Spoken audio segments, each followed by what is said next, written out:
A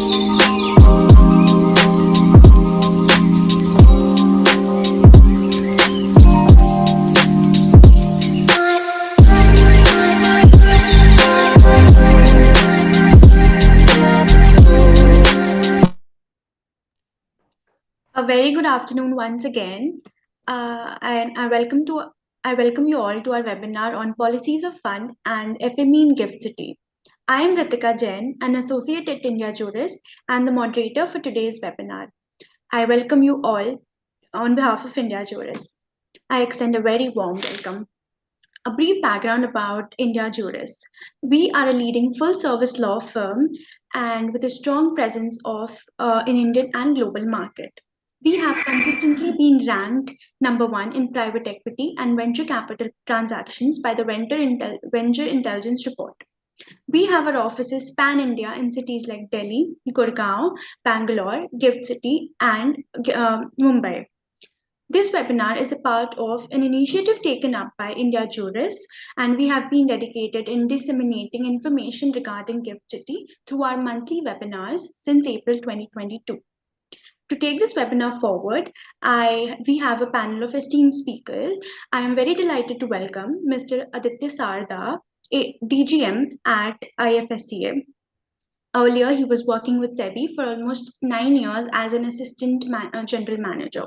He has completed his graduation from Indian Institute of Technology, Delhi, and he also has experience of working as a corporate risk manager.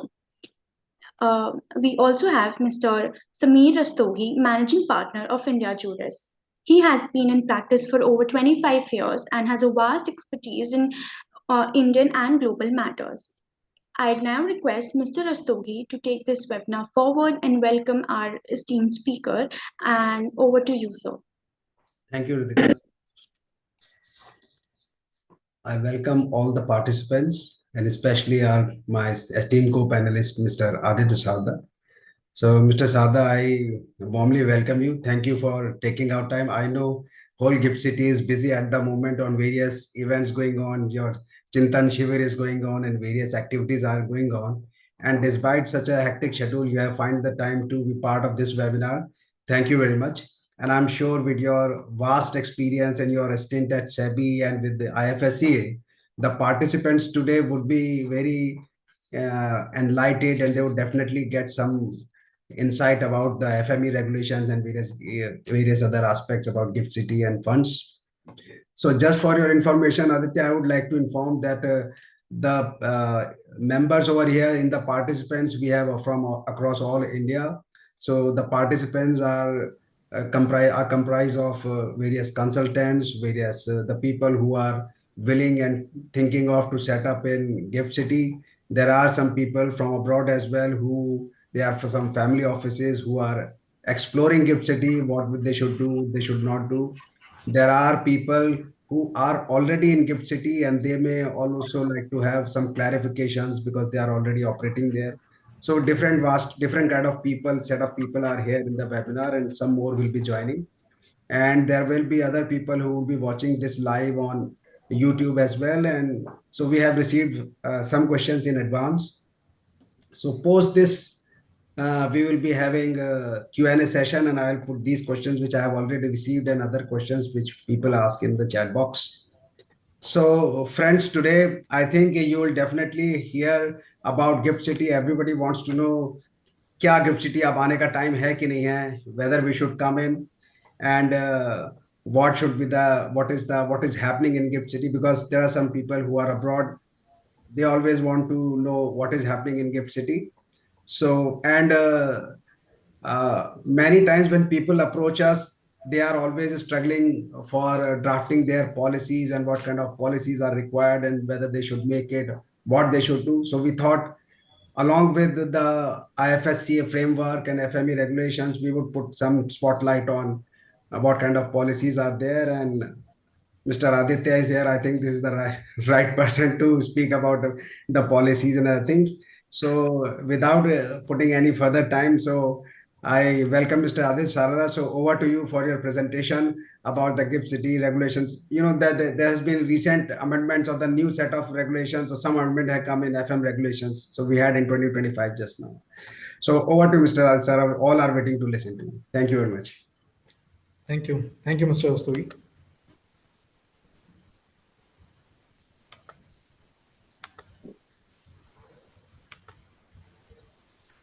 Please let me know if my screen is properly visible. Yeah, yeah, we can see. Yes. Okay, great. Thank you. Good afternoon, everyone. And at the very outset, I would like to thank India Juris for inviting me to participate in this webinar today. Like Mr. Rastogi said, this is a very busy time for IFSCA. There are several events, and in addition to that, there is also work going on related to the upcoming board meeting in the March month. But having said that, we are all here today to learn more about GIFT IFSC and specifically with the focus on the fund management regulations. I understand that some of the participants are already familiar with the GIFT City, GIFT IFSC, and probably some of them would have already set up their presence here. But in the interest of everyone, and to set the basics right for those who are probably getting to know about GIFT City and IFSC for the first time, we'll cover four of these large agendas today. One is about the overview of this larger ecosystem of Gift City and the International Financial Services Center inside it. Then we'll move on to the regulatory framework for the fund management activities in IFSC. This will cover the larger structure of the regulations, the various categories of fund management entities, and the various types of activities that these FMEs can do in IFSC. We will then look at the latest status of the industry, the how much the industry has expanded in the last couple of years, and what are the present status of the business activities. Then, lastly, to touch on the topic which is particularly relevant today about the policies to be maintained by FMEs, we'll spend some time there. I know that Mr. Rastogi has also prepared a detailed presentation on this issue. That's why I'll keep it short from my end on this topic. However, taking this opportunity, I would like to share some bit of regulatory perspective on this area of policies, internal policies of the FMEs. With that, we'll start with the first agenda for the day about the overview of Gift City and IFSC. So I'm sure a lot of you would have already heard about Gift City in your conversations or probably in the news, etc. You would have read about it. So Gift City has been around for quite some time. It is India's first operational smart city. It occupies a significant landmass of around 886 acres. It it is based on the concept of walk to work. So there is a combination of residential as well as commercial buildings which are available here. In 2015, the Gift City got the proud honor of having the first International Financial Services Center of India, which is the IFSC. So, therefore, today Gift City is divided largely into two zones. One is the Special Economic Zone, which also includes the IFSC, and the second is the Domestic Tariff Area, which is similar to the larger mainland India. The Gift City has availability of all types of social infrastructure. It is actually based on it is actually a planned city and has all the latest state of the art infrastructure available. In terms of connectivity, Gift City is very well positioned. It is situated very close to Ahmedabad as well as Gandhinagar and has several options in terms of flights, trains, roads, metros, etc. So before we move ahead into the presentation, I think it's important to let us understand the position of Gift City vis-a-vis the rest of the India as well as any other foreign jurisdiction. And for this understanding about positioning of Gift City, we'll go by four of the parameters. One is the applicability of FEMA. FEMA is the Foreign Exchange Management Act. This is the law which governs the transactions in foreign currencies in India. So, for a foreign jurisdiction, for a person in a foreign jurisdiction, that is the rest of the world outside of India and Gift City, the FEMA is not applicable for any transactions which are done in those jurisdictions. For the GIFT IFSC also, there is a similar position. FEMA is not applicable here. Therefore, all the capital control restrictions which are otherwise applicable in India under the FEMA are not applicable in gift IFSC. Foreign currency can be easily brought from foreign jurisdictions into gift IFSC and can also be taken out from gift IFSC back into foreign jurisdictions. Of course, all the while satisfying the AML CFT related guidelines of IFSCA, but the capital control restrictions which are otherwise applicable from FEMA are not applicable in IFSC.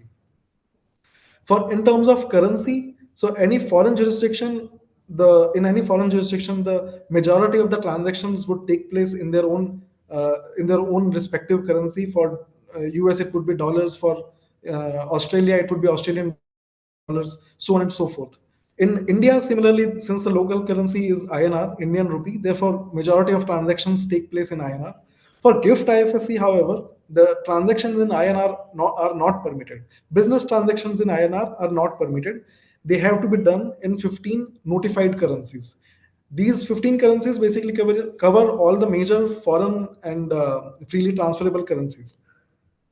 In terms of taxation, any person who is based in a foreign jurisdiction is not considered to be a tax resident of India.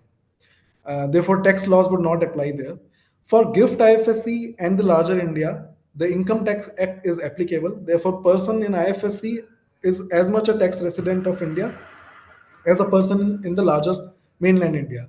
However, the tax laws provide several carve outs and holidays for different types of taxation in IFSC. Therefore, one of the examples of this is that the income tax on the business income of the IFSC units is exempt for a period of 10 days, 10 years out of the first 15 years of their business in IFSC. So there, similarly, there are other tax related incentives and holiday which have been provided specifically for businesses in IFSC. Even though the tax law is same, there are several carve outs for the IFSC businesses. This is the same is the position with respect to other laws. So all the laws of India are applicable to IFSC as they are applicable to the larger mainland. The distinction is the same as there is in taxation, that there are several carve outs provided in these laws which make it easier, which make it seamless for IFSC businesses to operate. For example, we can have a look at the Companies Act 2013, which is applicable as much as in IFSC as in India. However, taking into consideration that the companies in IFSC would be dealing in foreign currency and would have certain separate requirements different from the companies in the mainland India. Therefore, Companies Act has been there are certain carve outs, certain exemptions, certain flexibilities which have been provided in the Companies Act as far as its applicability is concerned to the companies in IFSC. With that, I hope we are clear about the positioning of GIFT IFSC vis-a-vis the rest of the world. IFSC, the GIFT IFSC is a fully functional international financial center. There are active and large number of entities which are available in all the business area, be it banking, capital market, asset management, insurance. In this slide, you can see there are good number of banks, Indian as well as foreign banks, which are available here. There are two international stock exchanges which already have set up their presence and have active number of active participation from more than 80 broker dealers. There are several investment bankers, custodian, DPs, etc. All are available here. In terms of fund management, which is the area of focus for today's presentation, there are 139 fund management entities which have already set up their base in IFSC.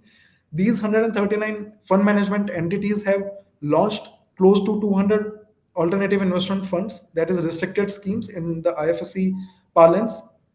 There are more than 20 portfolio managers who are advising or managing portfolios of their clients all across the globe.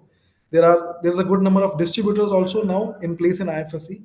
In addition to these traditional lines of businesses, what IFSCA has done is also focused on several innovative areas.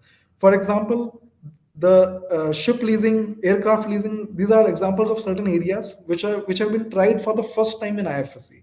So these are not typically financially regulated entities, but for the first time in IFSC, these have been brought under the regulation, under the ambit of a financial sector regulator. There are several other emerging areas also. So there are foreign universities now which have set up their campuses in IFSC. These foreign universities, at this time, I think there are two Australian universities which have set up their presence, but there are many other foreign universities from other parts of the world which are in active discussions or in several steps of their implementation of their plans. This is a snapshot of the various regulatory frameworks that IFSCA has put in place. By the way, I informed you about IFSC Gift City, but IFSCA, I think we have not touched. So IFSCA is the financial sector regulator, which the government has notified specifically for regulating and developing IFSC. So in the domestic market, in the larger Indian market, you would probably be aware that there are regulators, separate regulators for regulating different parts of the financial market. So for the securities market, there is Securities and Exchange Board of India. For the banking sector, there is RBI. For insurance, there is IRDIA. For pension, similarly, there is PFRDA. As far as IFSC is concerned, the powers of all these four financial sector regulators have been combined and handed over to IFSCA so far as the financial activities in IFSC are concerned. So IFSCA enjoys and exercises the powers of all the four financial sector, domestic financial sector regulators for exercising within IFSC. This is a very high level snapshot of different types, the quantum of various activities which are happening, business activities which are happening in gift IFSC. For more details about these activities, the latest statistics, I would urge the participants to have a look at the quarterly bulletin that IFSC publishes, which is available on the IFSCA website. These are some of the names which are already names of entities, brands which have already set up their presence in IFSC. This primarily includes only largely the foreign participants, but there are large number of Indian institutions and Indian companies also who have set up their presence in IFSC. In terms of funds, we can see that ADIA, which is the sovereign wealth fund of Abu Dhabi, that has set up its offices and its presence in IFSC. There are several other notable names from international markets. Okay, moving on to the second part of the presentation, which is about understanding the IFSC's regulatory framework for fund management. So I'll take a minute here and would like to explain how the fund management regulations evolved in IFSC. So before IFSCA was notified in 2019, it was the domestic financial sector regulators which had specified norms for different financial activities in IFSC. So for AIFs, it was SEBI guidelines which govern the activities of AIFs in IFSC. Once IFSC took the charge of regulating and development of IFSC, for some time, the same regulatory frameworks which were prescribed by the domestic regulators continue to be in existence. IFSCA from time to time tweaked those frameworks by amending them or supplementing them by issuing other circulars to allow new activities or to reduce the restrictions or curbs which were previously in place. However, the issue which continued to be remain was the absence of a unified regulatory framework for regulating all types of fund management activities. So when we say fund management, although in India, because most of the participants I understand are from India and therefore they would be more familiar with the SEBI parlance of regulations. So in India, for launching an AIF, you would require a registration under SEBI AIF regulations. The same entity, the same investment manager, if it wants to start providing portfolio management services, it then needs to get another registration from SEBI under SEBI portfolio management services regulations. If the same entity now wants to launch mutual funds, it would require to get its funds registered under SEBI mutual fund regulations. I can go on and on. Similarly, for REITs and InvITs, there are separate regulations. And if even if the same entity which is doing any of the activities in any other regulations of SEBI, there the requirement of registration in the other regulation continues to exist. So for different activities under these regulations, you would require different registration. As IFSCA has one of its mandate as ease of doing business is to provide ease of doing business for the entities in IFSC. One of the first ways in which we wanted to reduce the regulatory friction was to do away with the multiplicity of registration requirements. And for this, there was a need to have a unified regulation or a unified regulatory framework which governs all sorts of fund management related activities. With this vision in place, a committee, an expert committee was constituted in 2021, which submitted its report in 2022, which was then submitted for public consultation. And thereafter, after the approval of the IFSCA board, IFSCA Fund Management Regulations 2022 were notified in April of 2022. These regulations were quite successful in the sense that they managed to develop a vibrant ecosystem, fund management ecosystem in IFSC. They attracted a significant number of entities from the domestic market as well as international markets to set up their presence in IFSC and launch their funds and the other fund management related products in IFSC. In 2024, however, we again had a look at our regulations. The same regulation, the 2022 regulations, was again reviewed with extensive consultations from industry participants. There was a press release which was issued inviting comments, general comments from public. Then there was a consultation paper which was issued in August 2024, wherein specific proposals for amendments to the regulations were provided. These with In addition to this, IFSCA regularly engages with industry participants in several industry forums, roundtables, discussions, meetings, etc.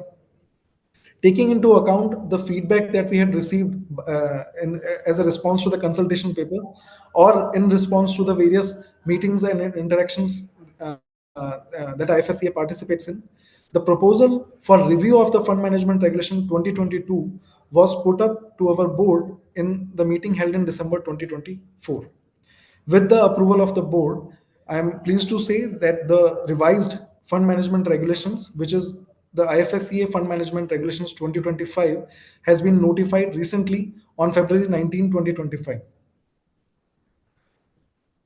The primary principles, the underlying principles on which the regulations, the fund management regulations of IFSCA have been established, have been formulated, are these three pillars, which you can see over the slide. The first and the foremost is to provide maximum ease of doing business to the fund management entities in IFSC. This is done in different ways, which also includes adoption and of global best practices. So any of our policy proposal is analyzed parallelly in comparison with the practices which are available in other international financial centers, other global jurisdictions, and thereafter taking that input into consideration, the final proposal in terms of policy, whether it is creation of a policy or amendment of a policy, is taken. Another focus of these regulations is that in addition to permitting the conventional funds or fund management activities in the most seamless manner that is possible, there is also an element of innovation which is embedded within the regulation. So if there is any innovative strategy or innovative fund management activity which any fund management entity would like to undertake, there is a possibility of launching the same within the regulatory sandbox of IFSC. So all these principles of fund management regulations, which you can see on this slide, are founded on the foundation of adequate regulatory oversight by the IFSCA. So with these pillars and with the fundamental principle of adequate regulatory oversight, the Fund Management Regulations 2025 provide a structure wherein the fund management entities, any fund management entity has the option to get registered with IFSCA under one of the three categories. The three categories are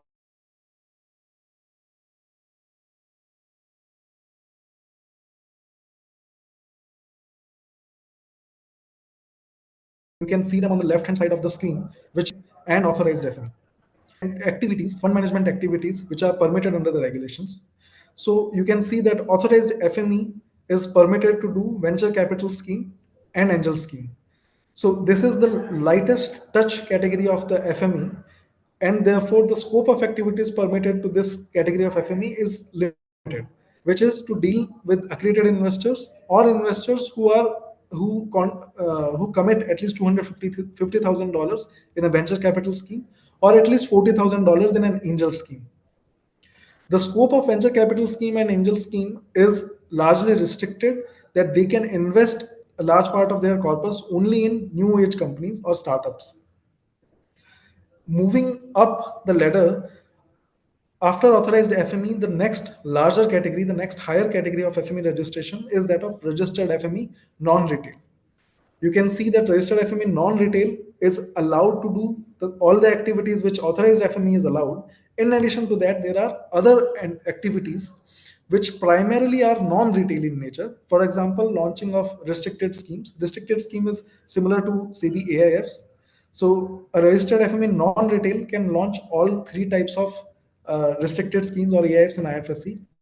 They can also provide portfolio management services. Portfolio management services, for those who are unaware, is a bespoke kind of fund management service where the client's accounts are managed on segregated basis. The registered FME non-retail is also allowed to launch REITs and InvITs in IFSC as long as the units of these REITs and InvITs are privately placed. In terms of the highest category of registered registration of FME, you can see the registered FME retail is the super category, which is superset of all the other smaller categories. It is allowed to undertake each and every activity, fund management activity, which is permitted in the fund management regulations, be it the launch of a VC scheme or an angel scheme, the launch of a restricted scheme or a PMS. In REITs and InvITs, they are allowed to do private placement of units as well as public issue of units. And most importantly, registered FME retail are allowed to launch retail schemes and ETFs in IFSC. Retail schemes are similar to mutual funds under the SEBI regulations. We can now look more deeply into these categories of registration. So in the previous slide, you understood that the different categories of registration bring with themselves different scope of activities. So clearly, from regulatory perspective, the category of FME which is allowed to do most of the activities would be the category for which the highest criteria in terms of eligibility would be applied. So you can see that the various eligibility criteria for the different categories of FMEs which are listed over here. In terms of net worth, if we see, the registered FME retail has a net worth requirement of $1 million, which is twice that of registered non-retail, which is fixed at $500,000. And for authorized FME, given the limited scope of activity permitted to this category of FME, the net worth requirement is as low as $75,000. The same principle is applicable in terms of manpower. For authorized FME, the minimum manpower, minimum number of KMPs which is required to be present in IFSC is 1. For registered FME non-retail, the minimum number of KMPs is 2. For registered FME retail, the minimum number of KMPs is 2 as long as they do not launch any retail scheme or ETF. In case they intend to launch any retail scheme or ETF, they are required to bring an additional KMP before filing the fund document of such retail scheme or ETF with IFSC.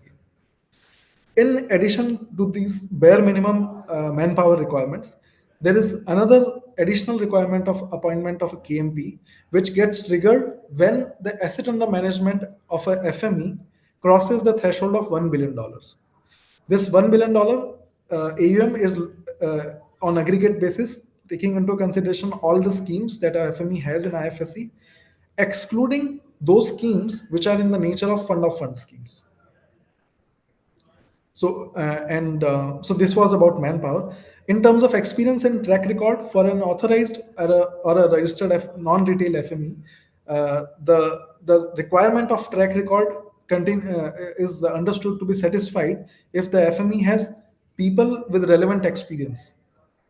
For a registered FME retail, however, considering that these FMEs are allowed to deal with retail investors to offer their products to retail investors, there is a larger, more stringent criteria in terms of sound track record. So there are actually two criteria, and an FME can satisfy either of these.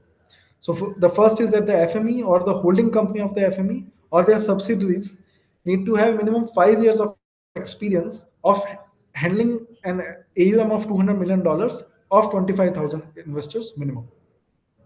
The second alternative is that there are some persons in control of the FME who have 5 years of relevant experience of dealing with minimum 1,000 investors for an asset base of at least $50 million. And a FME which meets the second criteria, second alternative criteria, needs to have a net worth of $2 million. In addition to these eligibility criteria, there are some other criteria which are basically common for all the categories of FME. For example, that the FME, its KMPs, directors, etc., need to be fit and proper persons. This is a criteria which is applicable irrespective of the category. The FME also needs to have infrastructure in IFSC which is commensurate to its business operations. That also is a uniform criteria applicable to all the categories of FMEs. Then we in the previous slide we looked at the various types of schemes that a FME may launch in IFSC.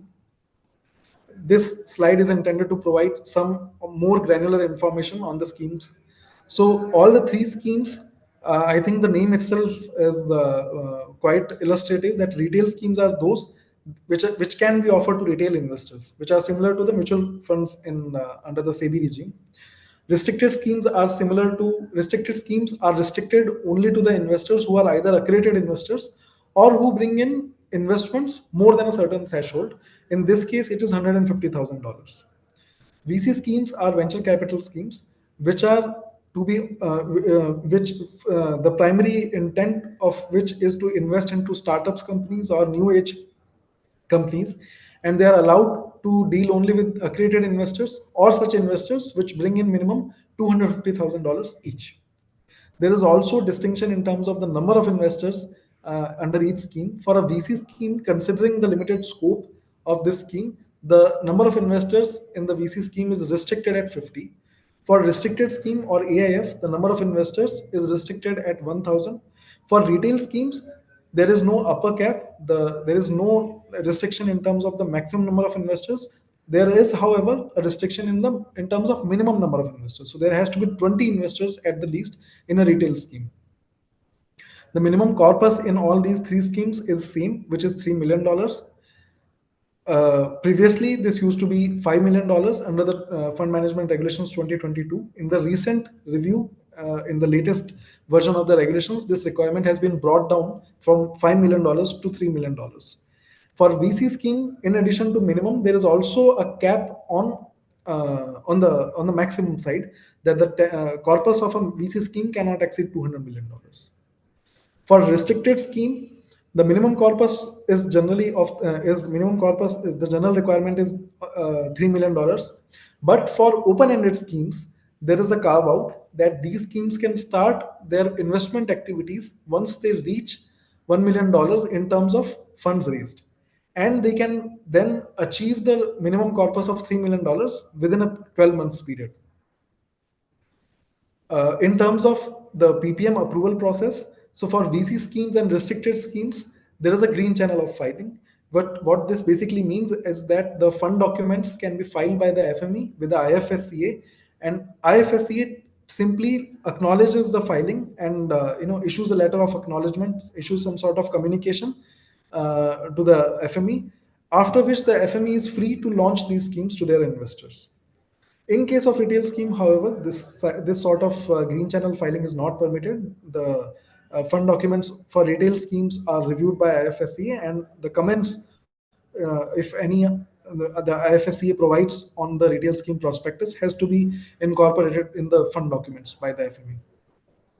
Then there is also a requirement of skin in the game. The skin in the game is the industry term basically for the money to be put in by the fund manager. So in this case, the FME or its associate entities are expected to put some of their own money in the schemes that they launch here, be it VC scheme, restricted scheme, or retail scheme. In case of the first two types of schemes, there are certain criteria which are available to the FMEs for getting the requirement of this contribution waived off. For example, if the investors in the scheme are accredited investors, or if the scheme is in the nature of a relocated scheme, then this requirement becomes exempt. Or if the scheme is in the nature of a fund of fund scheme, where the master scheme or the underlying scheme in which the IFSC fund is investing also has similar requirement of skin in the game. So there are certain situations which have been listed in the regulations in which the skin in the game contribution is exempted to the FME. In terms of borrowing, VC schemes and restricted schemes are allowed to borrow, subject to making adequate amount of disclosures to their investors and having comprehensive risk management framework in place. In case of a retail scheme, however, the borrowing is restricted. It is permitted only up to 20%, and it has to be taken only in such cases where where the FME is where the FME is forced to meet temporary liquidity requirements for the redemption purposes.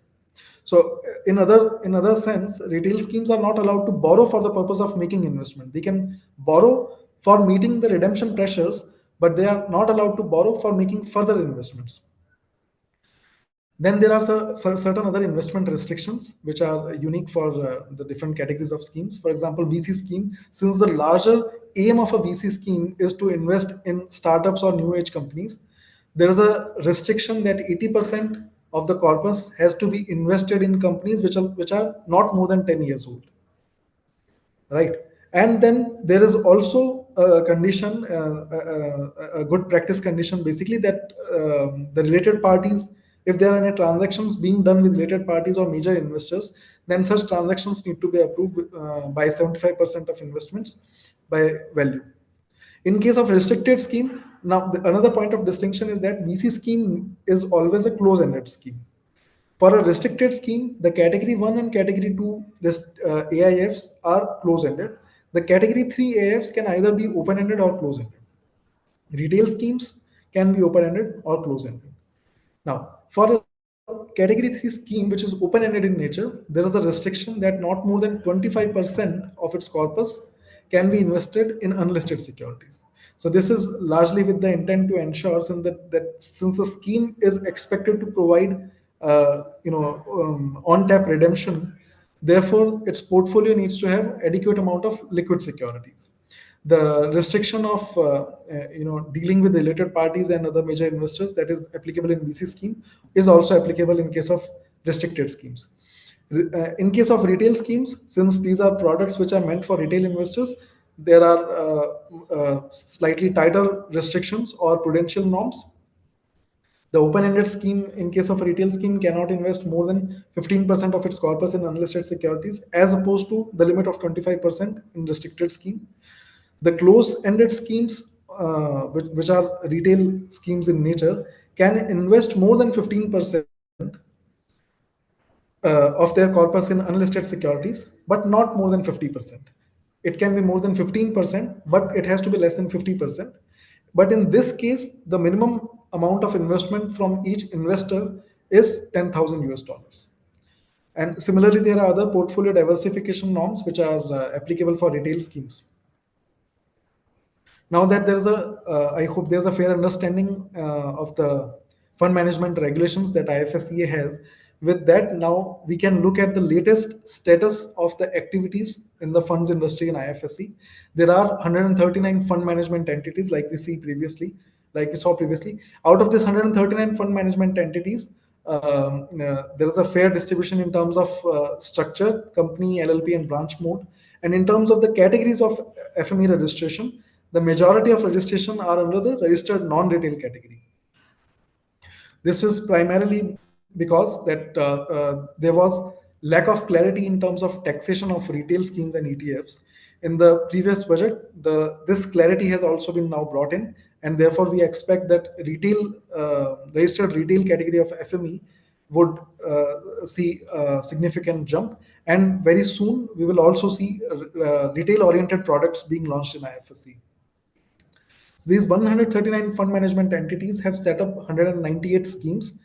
At this point, all of these 198 schemes are non-retail in nature. The breakup of which is also provided here. The large majority of these schemes are category 3 AFs, 116, and then there are significant number of category 1 and 2 AFs also. These 198 schemes have found investments from more than 2,500 investors, and these investors belong to more than 50 countries. In addition to the fund, the number of investors and the number of countries these investors belong to is a testimony of the fact that there is now a wide acceptance of the regulatory framework for fund management that is available in GIFT IFSC. There is a recognition there is easy recognition in the LPs for the same, and there's a good number of investors who are now contributing to these funds. In addition to the schemes, the pooled vehicle, we saw that there is also provision for portfolio management services, the customized bespoke fund management services, which the FMEs are allowed to provide. So there are 144 investors as on December 31st who are availing these services from the fund management entities in IFSC. There are more than 20 FMEs which are providing these services for corpus of approximately $1.2 billion. This was from the investor side. Looking at the investment side, the funds in IFSC have made investments in more than 20 countries, out of which, of course, India is the leading jurisdiction where more than 80% of investments are going. And in terms of the numbers, we can see that all the three parameters, be it the cumulative commitments or funds raised or investments made, the graph is growing from quarter to quarter. Another important aspect about the funds industry in IFSC is that there is a seamless relocation scheme which is available to the funds, to the foreign funds who would like to migrate to the GIFT IFSC. So far, already 14 schemes have migrated their operations from different parts of the world, and these 14 schemes have commitments of worth approximately $3.5 billion and have raised good amount of funds and also made close to $1.5 billion of investments.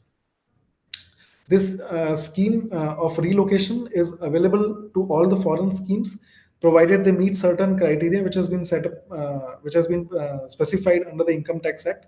And once this criteria is met, the relocation is completely tax neutral. And coming to the last point of this discussion about policies of FMEs, I'm sure my fellow panelists will cover this in more detail. These are some of the policies which are mandated under the fund management regulations or under different laws of IFSCA. This is not an exhaustive list, and I would urge the participants to look at the regulations and guidelines of IFSCA for complete details about the policies. But there are certain points which I would like to highlight in terms of the maintenance of policies. So one is the fact that the regulations require certain policies to be in place. Therefore, fund management entities are expected to have these policies. But to have these policies also requires that these policies are approved by the governing body so that they draw the required strength for implementation, and that once these policies are in place, these are properly implemented and followed. So in a lot of cases what we have seen is that the policies are not properly drafted, or in some cases, or they are not approved by the competent person. In some cases where they are drafted and approved properly, the implementation of these policies were not up to the mark. There were certain requirements within the policy which the FME were not fulfilling, and in some cases they were not even aware of those requirements. So that reflects poorly on part of the FME, that the regulations delegate certain responsibilities to these policies, because regulations can only be principle based in nature. Therefore, to govern the micro aspects of the operations of FMEs, these internal policies have been mandated. And these policies therefore become very important, that because they are governing certain important aspects of the fund management operations, and the compliance of the same therefore assumes a lot of importance. Then another important point is that the policies should not be in contravention to the requirements of the regulations. So if there is some requirement which is clearly laid down in the regulations, the policy should not be in contravention to that. It can add to it, it can supplement to it, but it can never contradict it. And wherever there is a requirement of review which is specified within the policy, it is important that the policy is reviewed within the same periodicity. Further, in the event that there is a material development in with respect to that policy or the area that the policy covers, then also it is important that the policy is reviewed and updated on a periodic manner. With that, I bring my session to close. For more information about fund management activities in IFSC and the regulatory framework that is available for them, this QR code can be scanned, which will take you to a dedicated web page on the IFSC website, where all the resources with respect to the fund management have been provided at a single place. Thank you. Thank you, Aditya. Thank you, Mr. Aditya. It was really wonderful, and you have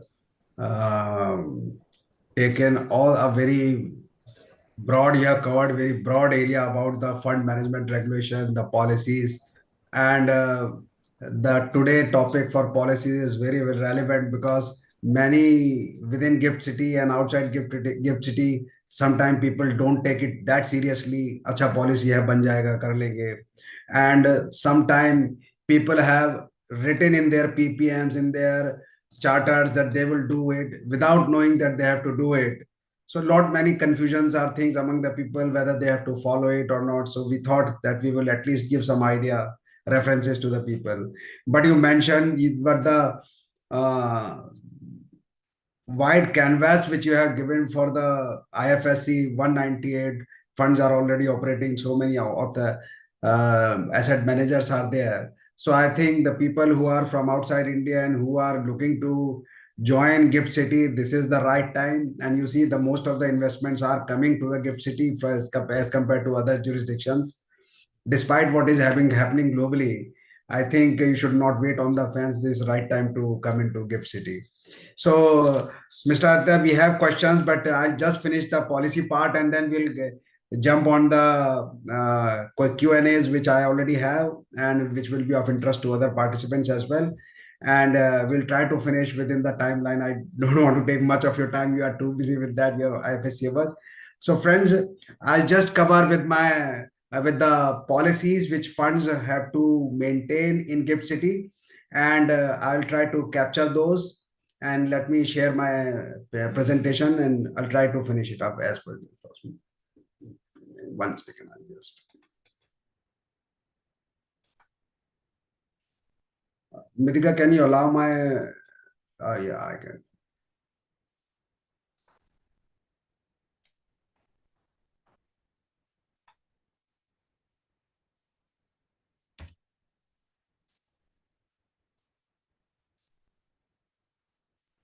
I think my PowerPoint is visible to all.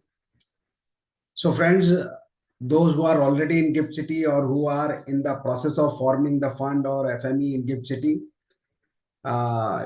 you should note that there are certain policies which you are required to make, formulate, as just mentioned by Mr. Adish Sarda, that have to be properly approved by the board of your governing board. They have to be not only made and written on your website, they have to be implemented. And whenever there is an audit of the fund, you have to showcase that they have been framed, updated, and implemented, duly implemented. So now the question comes in, what are the policies which you should look at and in which provisions, where are they are referred in various regulations. So we'll try to touch upon that.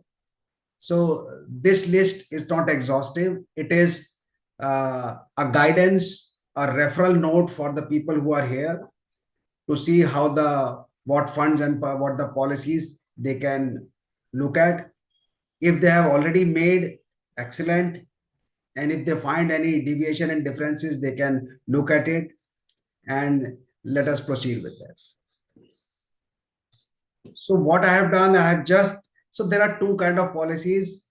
As you heard Mr. Sharda, that in Gift City, other laws of the land also apply in addition to IFSC regulations. So when we say policy, so there are certain policies which are other than the Gift City law. They are also applicable, so you have to maintain that as well. Other than which are in different FM regulations. So wherever I am referring REG, that is standing for regulation, and normally the regulation over here is for IFSCA Fund Management Regulation 2025, which has been recently updated, which was 2022 earlier. So if you see the policies which we'll try to speak in this presentation is valuation policy, conflict of interest policy, investment policy, cyber security and cyber resilience policy, risk management and internal controls policy, KYC, anti-money AML and CFT policy, ESG policy, advertisement code policy, distribution policy, gift and entertainment policy, privacy policy, and POSH policy. So you see the last two are not from FM regulations. The 11th privacy policy is mandated under Information Technology Act 2000, and the 12th one is for Sexual Harassment of Women at Workplace Act 2013. So these two policies are mandated out of that. Rest are referred from the FM regulations and other regulations from IFSCA. So for the ease of the people who are attending, if they want to find these reference points in the regulations, I have written that. We'll circulate this to you later on, so you can have those references when you are revisiting yourself in the regulations. So first one is valuation policy, which is under regulation 119. The reference of this you will find whether the reference is generating or mentioned over there. So you'll find in 6th schedule of IFSC FM regulations and regulation 119 3B. So valuation process. So the first part of the first paragraph says what it is for what it ensures transparency and consistency in asset valuation for the funds, aligning the global best.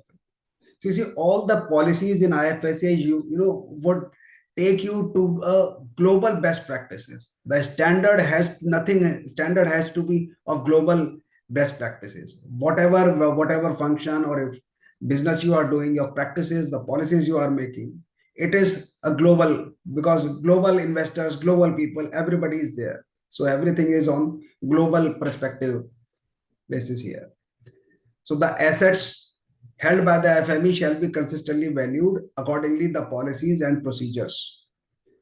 So similarly, if you see the valuation policy, you have to maintain the reference is there. The FME shall maintain this policy in electronic form till 5 years from the winding up of the scheme. So now all these references you can find out, and accordingly you can, when you are drafting, when you are formulating, you can take into consideration.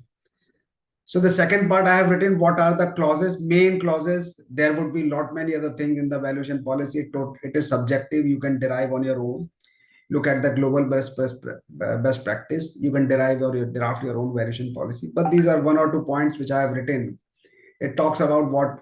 So you can mention valuation methodology, define fair valuation accounting as per IFRS and discounted cash flow or any other market practice. You can say independent and evaluation to be conducted by third party value. Independentness should be there. And illiquid asset valuation. So all these things, these clauses, so few clauses I have mentioned, you can take care when you are drafting these policies, and the reference you find on the top. Conflict of interest policy, it is in 3rd schedule. The references are coming out of 3rd schedule, part DB of IFSC FM regulations. If you see that, you'll find matter related to this. So this conflict of interest policy is designated to uphold fiduciary responsibility of FMEs towards the investors, because the fund managers are holding money of the investors, so they have the fiduciary responsibility. So for that, policy and disclosures have to be in place. So FME shall establish and implement written policies and procedure to identify, monitor, and appropriately integrate conflict of interest throughout the scope of business. So these kind of policies you have to make, and you know what kind of clauses you can mention. So that is there. You can see disclosure of obligations, compliance oversight. So who would be looking at the compliance for the arm's length transaction? So basis this, you can have your policy in place. So as you heard Mr. Sarda, it's not only policy, you make policy, it has to be updated. So whenever, suppose today you are doing business, there's conflict of, is some activity is happening or some changes is happening because of which conflict of interest is arising. Then accordingly, you have to appropriately, you know, amend this and monitor that. So that's why all has to be, you know, included in the policy, and it has to be updated accordingly. It's not that once you have made it and put it on the website or in papers, you are done. So you're running business, you have to see whenever there is any breach, you have to update and you have to take appropriate measures. So investment policy. So you see regulation 67(2) of FM regulations, and 3rd schedule part A subpart H of IFSC FM Regulation 2025. So this investment policy to framework for various fund management activities of the FME. The investment policies must be presented to the investors in simple language with adequate information. So see, the policy is a subject matter. There is no specific format to it, but based on your business activity, so that all information is provided to your investors, your contributors, you can make that. And here I would like to mention, sometime we have seen that people, while drafting their PPMs, getting excited, they would mention so many things which they forget once they are in business. So that should not happen. Whatever you are mentioning in your PPM, the committees or the policies, you should mention what is prescribed in the law. And in addition to that, if you want to put any other policy committee, you should see you are able to follow that. Just by cut pasting from somewhere, you put it in your documents, that doesn't make it makes life difficult for the regulator as well, and you go into non-compliance. So you have to be very cautious when you are selecting the committees, the policies which you want to adopt, in addition to what is prescribed under law. So for investment policy, these clauses you can include in addition to others, like permissible investment, leverage, exit strategies, that can be part of your investment policy. I'm running a bit fast because we have to go for Q&A session, which is more important. So cyber security and cyber resilience policy, and this is very much needed to protect the confidentiality, integrity, and availability of information assets, have a robust cyber security and cyber resilience framework in accordance with requirements as may prescribed by authority from time to time. So you see regulation 122, if you go, you will find the reference of this, keeping these clauses, governance structure, risk assessment and management, monitoring and auditing, all these things you can include, and base this, you can build it up and keep it amending and wherever it is updating the policy.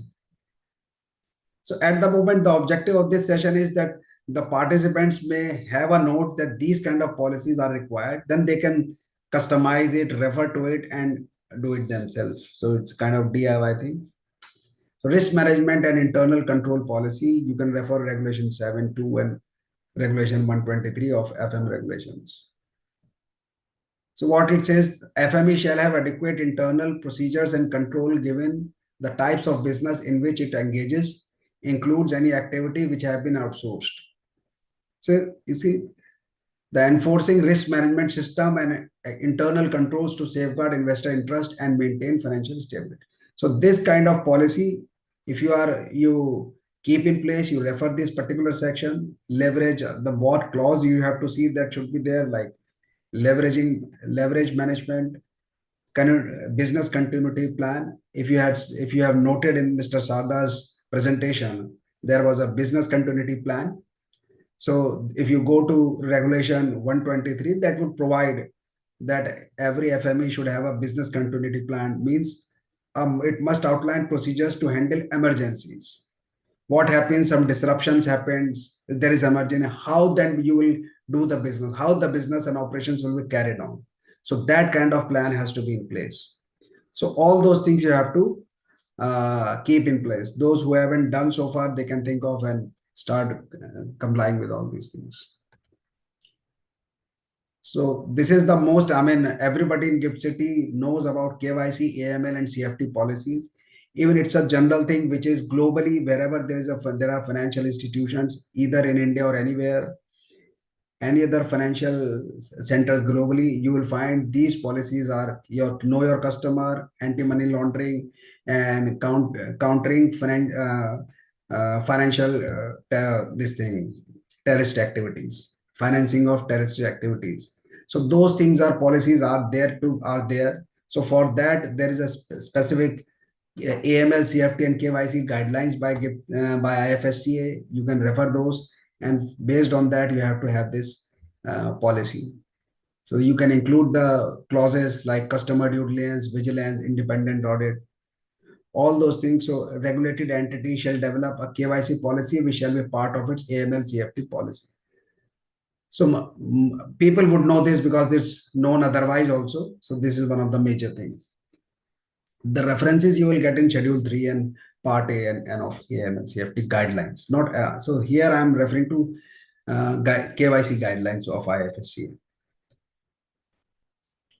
So if you go to Regulation 72 of FM regulations of IFSCA, you will find ESG policy, but it is for the FME which are managing AUM, asset under management above USD 3 billion, shall establish a policy on governance around material sustainability related risk.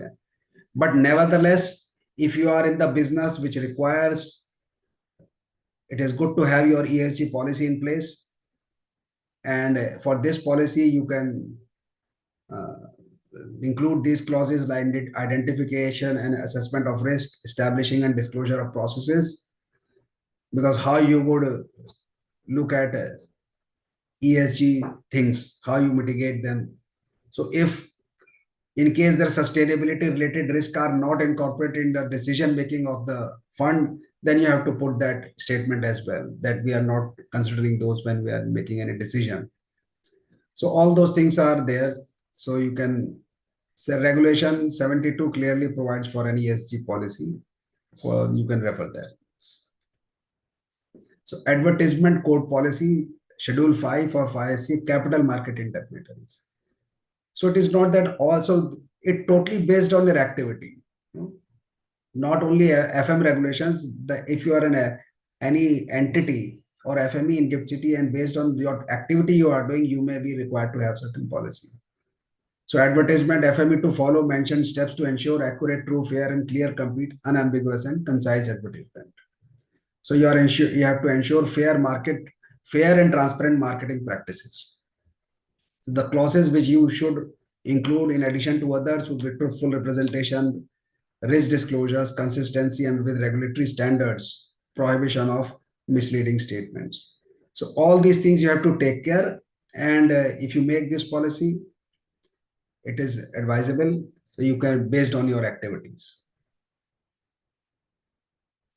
Distribution policy, Schedule 4, Part B L of IFSC FM regulations. So basically it is for investment trusts. The investment trust and holdco and SPVs, they have to declare distribution to the unit holders, investors in accordance with the distribution policy. So if you go to the Regulation 100, it mentions distribution policy. So if you wish, it doesn't say you have to make a distribution policy, but your management, because your governing body, everything is in compliance or they are working smoothly, you may have this distribution policy. And you can include all these provisions which are written here in addition to others. So gift and entertainment policy, Schedule 3, Part C, FM regulations. No fund manager or principal officer shall accept any gift or entertainment which is not in adherence to the policy formed by the FME. So if you go to these references, you will find that this is required to be maintained. So I'm sure many of you may not have made this such kind of policy, but if you haven't done, you please look at these provisions.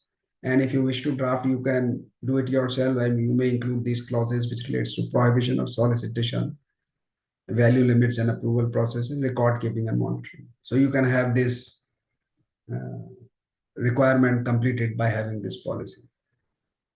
Some policy may require very frequent updation. Some policy may be static. So that depends upon your activities. So I think we are from IFSCA, FM regulations, we have moved on to other law, which is privacy policy under Information Technology Act. And this applies to whole of India, to any company who is fulfilling this. Privacy policy is mandated under IT Act, Information Technology Act. Rule 4 of IT Reasonable Security Practice, Procedures and Sensitive Personal Data of Information Rules 2011. So I think most of the companies who are operating, they would have, because IFSCA is an international financial service center, you use IT very heavily, information technology very heavily, and you must be having all these policies in place. If you want to have a reference, you can refer these sections which are mentioned here. So it is mentioned here. So nothing is left out of your vision, from your vision, that you have to make all these policies in place. So POSH, which is prevention of sexual harassment. So this act is applicable to all over India, whether you are in Gift City or anywhere, and you are mandated to maintain a policy to educate your employees and all those things. So you can draft a policy accordingly, and the important clauses to include in your policy would be all these things which are written here. So I think, friends, we have very fastly covered the policies which are there in the which are required to be maintained, and with this we will move on to our uh, FAQ Q&A sessions, because I think we have already gone 4 part 6, so we'll take few questions. I think Mr. Sarda would be having the next engagement. So I would invite Mr. Sarda for the Q&A session. So Mithika, can you please have both the panelists on the screen? So there are questions coming in, but I'll take another 10 minutes only just to complete the questions here. So I think you have 10 minutes. Would you permit 10 minutes? Sure, sir. Okay, okay. So uh, what do you think, as a being from the Gift City IFSC perspective, what would be your suggestion to the incoming new people who are going to set up their FMEs or fund in Gift City? What are the few take among, what should they look, what they should do, or there should be checkout points for them if they are thinking to come here? I'm not sure whether that is a question from one of the participants, No, or no, is that there your are own questions. question? There are questions here which have already with me, so I am reading from here also with me. So I will Okay. take these questions also, but there are a few here also with me, so that's why. Sure, Yeah. sure. So this is similar to starting any new regulated activity. So any entity, be it from India or any global jurisdiction, if it wants to set up fund management operations in IFSC, the first and the foremost requirement is to, of course, acclimatize themselves with the requirements of the regulations. There are, although there are bare minimum eligibility criteria, bare minimum regulatory expectations, but whichever are there, it is expected that they commit themselves to meeting them. Yeah. Okay. For example, I'll just take one light example here. We saw that there's a requirement of presence of minimum number of KMPs, key managerial personnel. For authorized FME, it is just one person, minimum one person. For a registered FME non-retail, it is just two KMPs. What we have seen in some cases is that although this requirement is very much clear, it is mostly known to the applicants from day one of their journey of entering into IFSC. And despite that knowledge and awareness, sometimes FMEs overlook this requirement, and they do not have the presence of manpower in IFSC. And so we have recently started this exercise of looking at these requirements, the substance requirements, more seriously. I'm sure you would have known from your industry circles or maybe papers, news papers, etc., that we are now looking at FME's substance in a deeper manner. There are surprise visits or being done at the FME's office to ensure that they are meeting with the bare minimum requirements. This is not to say that we don't appreciate the fact that the FMEs or the employees of the FMEs would not travel or would not fall sick. We are aware of this fact, and we are sympathetic to these business requirements or personal requirements. But with that being said, the regulations are very clear and very principle based. So what is expected is that any person who is entering into this ecosystem comes with the acknowledgement and recognition of these requirements and commit themselves to these requirements once the registration is granted to them. There are one more thing. Is the regulator planning, or is there any guidance note for the FMEs or the new people for like formats of the policy, or what policy, how they make policy? Is there some guidance note available from IFSCA for the people for their ease? Not really. See, like I mentioned in the presentation also, the policies are actually your own in-house regulations. Yeah. So IFSCA has placed certain regulations. The IFSCA Fund Management Regulations 2025 is what IFSCA has prescribed to the FMEs. But not each and everything can be prescribed by IFSCA by way of its regulations or circulars. That is where some element of self-regulation comes into picture. As business entities which are operating within a regulated environment, it is expected that these internal regulations will be created by the FMEs themselves in alignment with the larger principles laid down in the regulations by the regulator. So there is no format per se. What we expect is that each and every FME looks at their own business needs, looks at their own internal situations and circumstances, and create a set of rules which they feel comfortable to comply with. We can go the prescriptive way. We can, provide frameworks or larger some minimum requirements for these policies also. But then there is a fine balance that a regulator has to maintain between over regulation and under regulation. So we, as a regulator of a financial sector, international financial center, we intend to be more principle based in nature, and we don't want to go the way of prescribing each and every micro requirements for our regulated entities. So, Ritika, can you just read out the questions? Let us first take the participants who are here. Ritika, can you just have the questions one by one? So we'll see. So, or Sure, not sir. all questions we may be able to answer. Some may be out of the scope, but let's answer what max. Sure, sir. Just give me a second. So the first question is, how is investor onboarding is done in Gift City? Investor onboarding. So, Yes. yeah, if you want to answer. Yeah, I think Mr. Rastogi, you would be in a Yeah, better so position to answer this question. investor onboarding, basically when the investor comes to an FME to participate in a scheme, you would have your own other service providers in the gift city who will be doing KYC compliance and other. So they would be onboarding your each and investor, signing their contribution agreements as per the requirements what are there in FME regulations. And the person would do the KYC check, and then they will be onboarded on a particular scheme after signing the contribution agreement. Yeah. So I next would one. I would like to Yes, add to that please, response please, please. that the investor onboarding portion is covered by FSCA as part of its AML, CFT, and KYC guidelines. These guidelines have been laid down sometime in the year 2022, and these are broadly based on the PMLA and PMLR, which are applicable within India.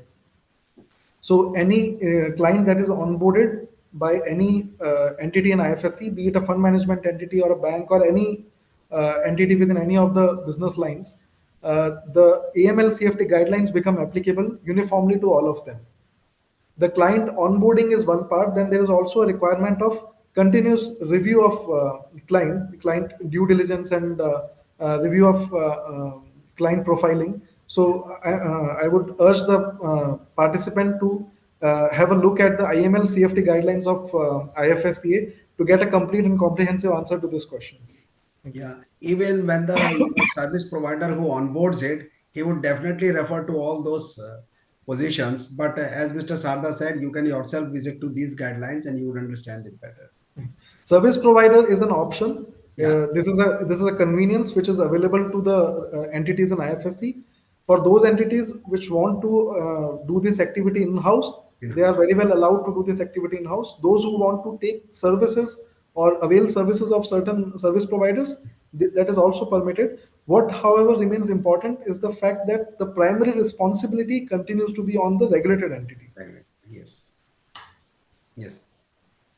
Let's move on to another question. We have a question from another participant that says, can FME invest directly in global market or trade into global capital market from the excess fund after earmarking the minimum net worth that is required under the regulations? So I'm not sure I understood the last part. Could you just repeat? Sure. It says that can FME invest directly in global market or trade into global capital market from the Axis Fund after earmarking the minimum net worth which is required under the regulation. Okay, so I understand that the FME, the question is not about deployment of investor capital. The question is about FME's own capital, Yes, yes. right? So in this case, the regulation does not at this stage provide allow for deployment of FME's net worth into risky assets. At this stage, this is not allowed.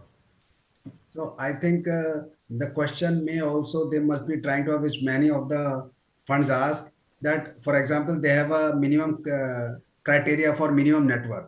So they may be asking other above the net worth they want to invest, can they put it in the fund and that can be invested? So one, of course, yes. So Yes. like I mentioned in the presentation also, the skin in the game requirement that is there, which is applicable for all the FMEs with respect to all their funds. Yeah. So the FME can utilize its net worth for meeting the requirement of skin in the game contribution. So it can invest its own net worth in the schemes that it launches. This contribution of the FME, however, is restricted to certain thresholds which are provided in the regulations. And that can be invested wherever it is permitted, which we got. Yes. Yes, so that is invested in line with the investment objective and investment strategy of that scheme. Yes. Yes. Next. All right. Next question is, which policies are required to be drafted for IFSC unit broker dealer? So that question I think is out of scope for this discussion. This is about fund management entities. The question is, I So think, about broker dealer. so But unit, yeah. Dr. So on Rastogi, of course, can answer. so no. So unit broker dealer, I think at the moment we haven't covered it here, and but if you are an entity over there, so most of the regulations like KYC, AML, your cyber security, all those things would in any case would apply, would be which are coming out of different act. But for this, this is we did not see that for broker perspective. We can let you know post this webinar. So we are noting your question. The office will let you know by evening or by tomorrow. Yes. So should I move on to next Yes. question? Yes. Yes. All right. So can FME do other businesses like distribution, PMS and Gift City along with the FME license? Right. So FME within the scope of FME license. So if the category of registration is that of non-retail, registered non-retail or registered retail, the FME can also provide portfolio management services. There is a minor formality of payment of certain regulatory fees. Once the FME takes care of that, then with the same registration, the FME can also provide portfolio management services. I think we can refer to the slide wherein I showed the complete metrics of permitted services, permitted activities for the fund management entities, wherein portfolio management service was also included, and registered FME retail, registered FME non-retail. Both of these categories are allowed to provide portfolio management services. Um, Next question is, can application for fund and FME registration be submitted together? Okay, so I think at this stage, the FME registration is the application for FME registration is filed through an IT system, which is called Yes. single window IT system, which is a recent update. In fact, the under the single filing system, the FME, the application comes to IFSCA as well as to I think the GST authority and couple of other authorities, in addition to the domestic regulators, if there is a requirement for NOC to be taken from them. So the FME registration takes place through the single window IT system. The scheme approval, however, is not yet a part of single window IT system. IT system that is a work in progress. Until unless that happens, the two processes have to be done separately. So yeah, so my one view is that scheme is launched by FME basically. So for launching a scheme, FME has to be in place before it launches a fund or a scheme. So when you are launching a scheme, by that time the applicant FME should be in place. So in my view, at the moment, Once your FME is done, then you will file your PPM or everything with the regulator, and then it goes forward. So I don't think at the moment simultaneously FME and scheme is possible, but maybe in future. As far as my views goes, you have to first get your FME, and then FME will give the documents regarding to the scheme to the regulator. Right. Yes. And what I would also like to highlight for this question is that there is a green channel of filing as far as non-retail schemes are concerned. So for all AIFs and all venture capital schemes, there is a green channel of filing. What that means is that the scheme documents can be filed with the IFSCA in a prescribed manner, and then within a very short period of time, IFSCA issues its acknowledgement to the FME, pursuant to which the FME can straight away launch these products to their investors. So the time lag between filing of a scheme and approval of a scheme has been drastically shrunk.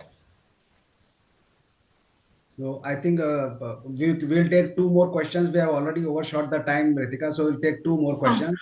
And rest of the questions, we will form a Q&A of all the questions which have been put, and will circulate to all the participants, whatever questions remains unanswered in this webinar. Yes, you can take two more questions. Yes. sure, sir. Uh, Next question is FME regulation is silent on deployment of excess fund above 5 lakh USD for non-retail. Then can FME invest into global capital markets? So Can, I'm not very can you sure. just read it first? Read it again. Yeah. Sure, sure. FME regulation is silent on deployment of access fund above 5 lakh USD for non-retail. Can FME invest into global capital markets? I think part of this question was answered, in one of the previous questions where we mentioned that there is a requirement of skin in the game, so they can invest in their own Yeah. schemes. And as far as deployment of net worth is concerned, I think regulation so far is silent about deployment of the net worth in any avenue other than the FME's own scheme. Yeah. Yes. All right. Yes. So the last question is there any deadlines or due dates for policy implementation? So, So, yeah, please go ahead. Please go ahead. no, no, please, please. Yeah. So as far as I see the FM regulations, you don't find any date that it should be there.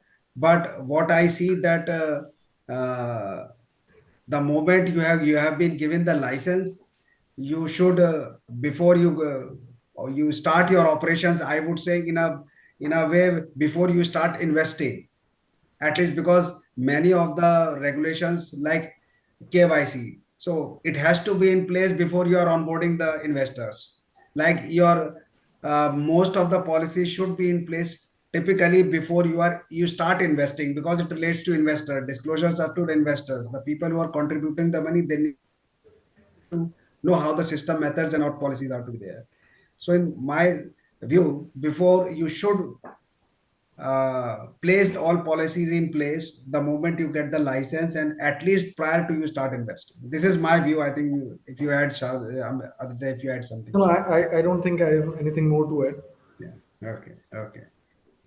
Okay, so I think still so many questions are still coming in. So we are happy to see so many questions. People are very much inquisitive about Gift City. So we'll compile all these questions, form Q&A, form answers to this, and circulate to all the participants.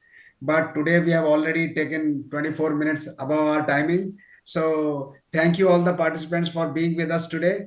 And thank you, Mr. Adit Sarva, for giving your time. I think we have taken half an hour extra of your time. And we carry on doing webinars, monthly webinars on different aspects of Gift City. And thank you very much for all of us to join this webinar. Thank you. Thank you, Mr. Adit. Thank you. Thank you, everyone. Thank you, everyone.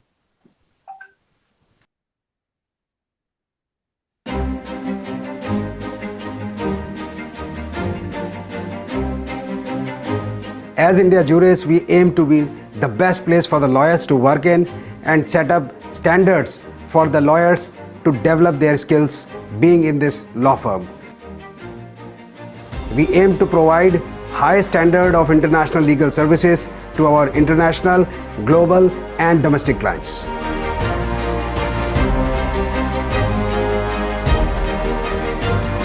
India Juris is having innovative strategies with regard to intellectual property rights disputes as well as international dispute resolution.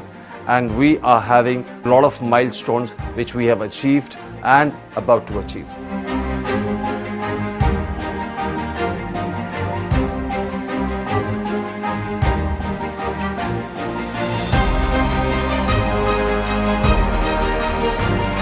At India Juris, as a full-fledged law firm, we are advising corporates, startups for their advice on IPOs and further transactional matters.